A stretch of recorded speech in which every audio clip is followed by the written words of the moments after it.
বৈষম্য বিরোধী আন্দোলনে নিহত নেত্রকোনা রমজানের বাড়িতে শোকের মাতম যেন থামছেই না। সন্তানের ছবি বুকে আঁকড়ে প্রলাপ করছেন স্বজনরা।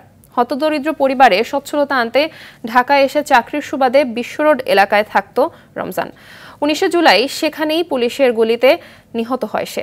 নেত্রকোনা থেকে এম মুখলিসুর রহমানের পাঠানো প্রতিবেদন জানাচ্ছেন রেজওয়ান শরীফ।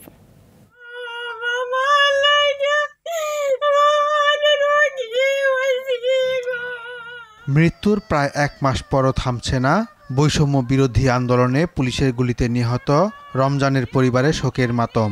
কখনো মা বাবা, কখনো দাদি আর ভাইয়ের করুণ আর্তনাদে ভারী হয়ে উঠছে আকাশ।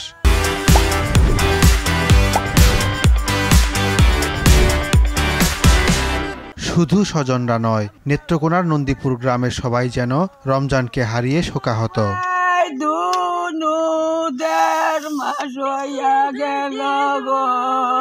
হতদরিদ্র পরিবারে দুবেলা দুমুঠো খাবার জোগাতে হিমশিম খাচ্ছিলেন কৃষক লিটন মিয়া। বাবার কষ্ট দূর করে পরিবারের সচ্ছলতা আনতে গিয়ে খুব একটা পড়াশোনা করা হয়নি রমজানের। কিশোর বয়সেই ঢাকায় এসে একটি কারখানায় চাকরি নেয় সে। বৈষম্য বিরোধী আন্দোলন শুরু হলে অন্যদের সঙ্গে নিজেও ঢাকার রাজপথে নেমে পড়ে। 19 জুলাই বিশ্বরোড এলাকায় গুলিবিদ্ধ হয়ে নিহত হয় রমজান।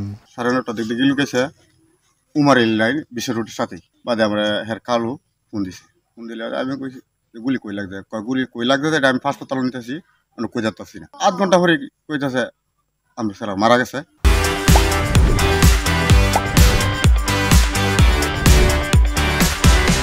পরিবারের আদরের বড় সন্তানকে হারিয়ে সবাই যেন বাকরুদ্ধ হয়ে পড়েছে।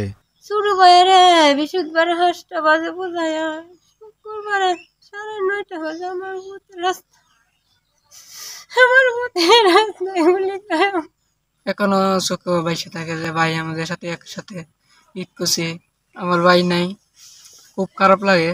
জেলার সব নিহতের পরিবারের খোঁজ নেয়ার পাশাপাশি আইনগত সহযোগিতা দেওয়ার কথা জানালেন জেলা পুলিশ সুপার। আমরা এই পর্যন্ত মোট 12 জন ব্যক্তি লাশ পেয়েছি।